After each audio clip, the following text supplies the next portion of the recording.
everyone, the team Ask Your Bro is here today again with our third chemistry series lecture on amines.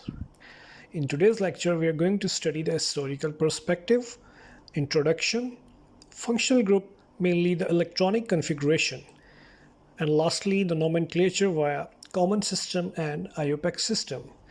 Before we move ahead, we would like to have your support by following, liking and subscribing our Facebook page and YouTube channel Ask Your Bro. So let's start the lecture. A Polish biochemist, Casimir Funk, was considered among the first to propose the idea of vitamins, which he termed as vitalamines or vitamines. Amines are the derivatives of ammonia, NH3, in which one or more hydrogen atoms are replaced by one or more similar or different alkyl groups. As we all know that in nitrogen, there are 5 valence electrons, and a nitrogen needs 3 more single covalent bonds or 3 more electrons to complete its electronic configuration. So the functional group of amines will be NH2, NH, and simple N. On the basis of number of alkyl groups attached to the nitrogen atom, amines are referred as primary amines, in which one alkyl group is attached with the nitrogen atom. Secondary amines, in which 2 alkyl groups are attached with the nitrogen atom. And the tertiary amines, in which 3 alkyl groups are attached with the nitrogen atom. Amines are found everywhere in the biological life, and these are mainly used in dyes, drugs, and the gas treatment reactions. Moving ahead towards the nomenclature, firstly the common system.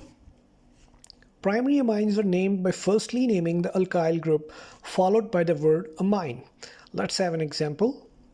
If we have this compound, in which here we have an amino group NH2 and a methyl group is attached with this amino group. So the name for this compound would be methylamine. We named firstly the alkyl group and then we just added a word amine. Next example, this compound in which we have ethyl having the 2 carbon atoms, and here we have a amino group. So the name for this compound would be ethylamine. This example in which we have a propyl group attached with the amino group. So the name for this compound would be propylamine. Moving ahead towards the rule number 2. In case of secondary and tertiary amines, similar alkyl groups are named using a prefix dia and tri. Let's have an example. For this compound, here we have a amino group and we have 2 methyl groups attached to this amino group. So as per the rule, we are going to name firstly the alkyl groups, but these are similar, so we are going to name them as dimethylamine. Next example. Here in this compound, we have 3 methyl groups attached to the nitrogen amino group. So as per the rule, we are going to name them as trimethylamine. 3 methyl groups attached to the amino group.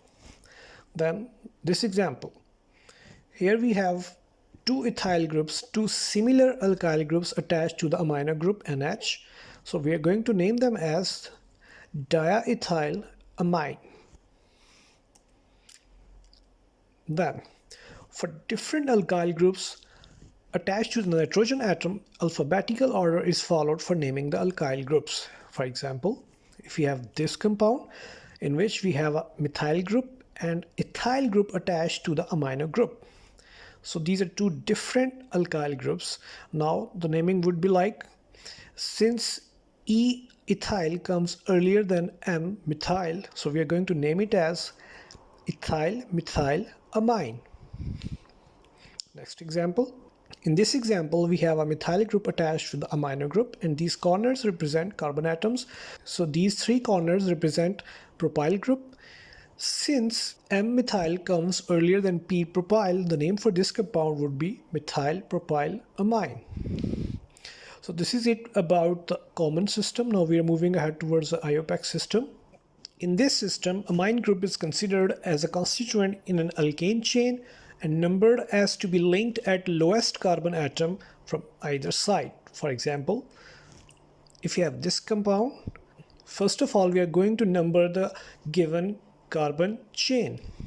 Over here we have this chain. Now it can be numbered from left to right or right to left, but the rule is the carbon bearing the amino group, this carbon should be at the smallest number. So it will be numbered as like this, 1 and 2.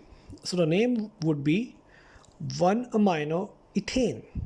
Next example, we have 3 methyl groups attached with the nitrogen, the amino group. Now first of all we are going to number the chain. Over here we can have only a chain of 1 carbon atom, either this one or this one.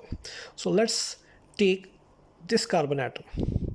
This chain bears only 1 carbon atom, and we can see that we have 2 methyl groups attached with the amino group, and amino group is at the number position 1. So the name would be dimethyl amino ethane. You can write 1-amino ethane, but since it's obvious that in this compound the amino will always be at position number 1, so we're not going to write 1 in this name. Next example. Now in this compound, as we can see that we have some branched substituents, amino group and ethyl group. So first of all, let's number this compound. It will be numbered like this. Every corner represents a carbon atom. It will be numbered from right to left so that amino group is at the lowest position, position number 2. Now we can see that there are 7 carbon atoms in this chain. So the IUPAC name for this compound will be 5-methyl 2-amino heptane. Then this compound, first of all let's select the largest chain in which the amino group is at lowest number. The chain would be like 1 and 2. So the name would be 1-methyl amino ethane. Methyl group is attached to the amino group which is at the position number 1. And then let's have this example. In this compound we can have this chain bearing 3 carbon atoms or this chain. We can take any one of them. So let's take this one below 1. 1, 2, 3. The amino group is at position number 1, but 1 ethyl and 1 propyl group is also attached to this compound. So the IUPAC name will be 1-ethyl propyl amino propane. Since E comes earlier than P, again we have followed the alphabetical rule over here. So I hope that you fully grasp this lecture, and thank you very much for listening.